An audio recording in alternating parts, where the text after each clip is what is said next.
In 1888, the New York World ran an interview with Maggie where she stated that on that evening at the New York Academy of Music she would publicly denounce spiritualism.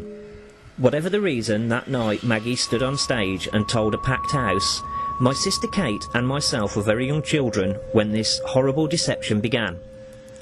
She went on to tell how they used an apple to make the rapping sounds. The sisters graduated from apple dropping to manipulating their knuckles, joints and toes to make the rapping sounds.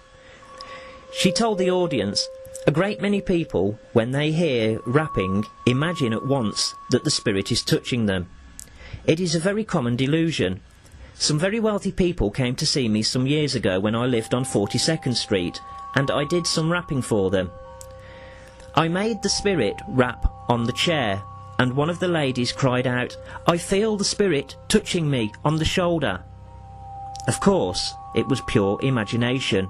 She offered a demonstration, removing her shoes and placing her right foot upon a wooden stool. The room fell silent and still, and was rewarded with a number of short little raps.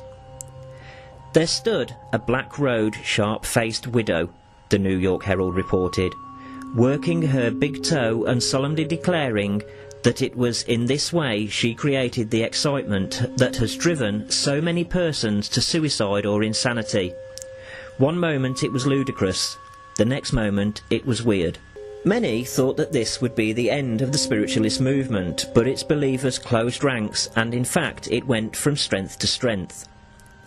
Unfortunately, the darker side of the coin is that it also gave rise to charlatans and frauds, and from then on spiritualism was marred by tricksters using ever more elaborate methods to fool people.